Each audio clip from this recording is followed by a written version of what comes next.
नमस्कार, news foundation देख रहे हैं और मैं आपके साथ रंजन सिंह। आपको बता दें कि जिस तरीके से महागठबंधन में सियासी भूचाल मचा हुआ है, तो अब बिहार प्रभारी भक्त चरण दास ने कह दिया है कि हम कोई फ्रेंडली मैच करने के लिए नहीं उतरे हैं, हम लोग जंग लड़ेंगे।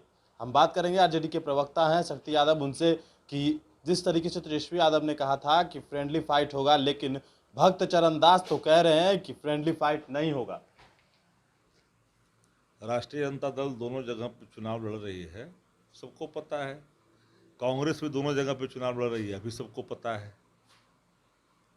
तो निश्चित तौर पर राष्ट्रीय जनता दल ने सोच समझ करके ही फैसला लिया है और कुशेश्वर स्थान और तारापुर में हमने उम्मीदवार उतारा है आदरणीय नेता प्रतिपक्ष तेजस्वी यादव जी के निर्देश के आलोक में। जो सही बात समझनी चाहिए कि जो हालात है, ये आम चुनाव नहीं है, ये उपचुनाव है। और इस उपचुनाव में सीटें कैसे हासिल हो, इसका प्रयास होनी चाहिए। सिर्फ चुनाव लड़ने के लिए लड़ जाना एक अलग विषय है। पर ये कांग्रेस पार्टी राष्ट्रीय पार्टी है, बड़ी पार्टी है, वो उनका फैसला है और उन फैसला लेने का उनको अधिकार है।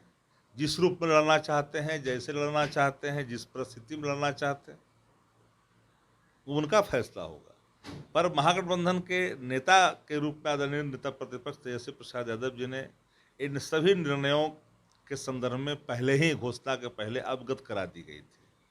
बिहार प्रभारी आदरणीय भक्त चरण दास जी निश्चित तौर पर इन चीज़ों को जानते भी हैं और समझते हैं कि तेजस्वी यादव जी ने जो फैसला लिया है सोच समझ करके ही लिया है। पर कांग्रेस पार्टी दोनों जगह पर लड़ रही है। सवाल यह है कि तेजस्वी यादव ने कहा था कि फ्रेंडली फाइट होगा, लेकिन भक्त चरण दास इस बात को मानने को तैयार नहीं है। वो कह रहे हैं फ्रेंडली फाइट नहीं। फ्रेंडली फाइट लड़ेंगे, कैसे लड़ेंगे, वो उनका फैसला होगा। हमारा एक नज़रिया साफ है, हमें एनडीए को पटकनियाँ देनी है, हमें एनडीए को तड़ी पार भेजनी है। हम उस लिहाज से चुनाव लड़ रहे हैं। हम जीते हुए हैं, दोनों सीटों पर जीतेंगे। जिनको आजमाना है आजमा लें, बात अलग है। ये सारी कंस्पिरेसी जो रची जा रही है एनडीए के द्वारा, इससे कोई फर्क वरक नहीं पड़ने वाला है। दोनों जगह चुनाव एनडीए हार चुकी है और राष्ट्रीय जनता दल दोनों जगह प्रचंड बहुमत से चुनाव जीतेगी। यह बात समझनी चाहिए। कंस्पिरेसी है ना, हर प्रकार का साजिश कर सकते हैं, उनके हाथ में सत्ता है, भाजपा जदयू के हाथ में। लेकिन उसके बावजूद भी हम टस से मस नहीं हो गए। हम अपने लक्ष्यों को प्राप्ति के लक्ष्य भेदन में जो हम निकले हैं, उन लक्ष्यों को हम भेद करके ही दम लेंगे। और बिहार की जनता, तारापुर की महान जनता, कुशेश्वर स्थान की महान जनता नेता प्रतिपक्ष के निर्णय का स्वागत कर रही है और टकटकी निगाह से लोग देख भी रहे हैं। ये सुनहरा अवसर है और यह अवसर को हर हाल में नहीं खोना है। जनता चाहती है कि नेता प्रतिपक्ष तेजस्वी जी के हाथ मजबूत हो। तो अभी भी आप लोग क्या कहेंगे, फ्रेंडली फाइट ही करेंगे? देखिए, वो तो उनका फैसला होगा।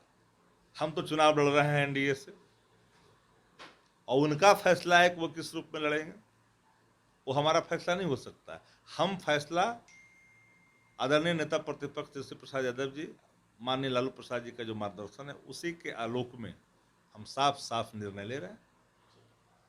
तो ये थे आरजेडी के प्रवक्ता शक्ति सिंह यादव। सवाल थे कि भक्त चरण दास ने जिस तरीके से कहा है, तो आगे इन लोगों की क्या रणनीति होगी। आपने सुना है कि नेता प्रतिपक्ष तेजस्वी यादव के आह्वान पर दोनों सीटों पर चुनाव लड़ा जा रहा है। अब देखने वाली बात यह होगी कि आखिरकार 2 नवंबर को जब रिजल्ट आएगा, तो किसकी जीत और किसकी हार होगी।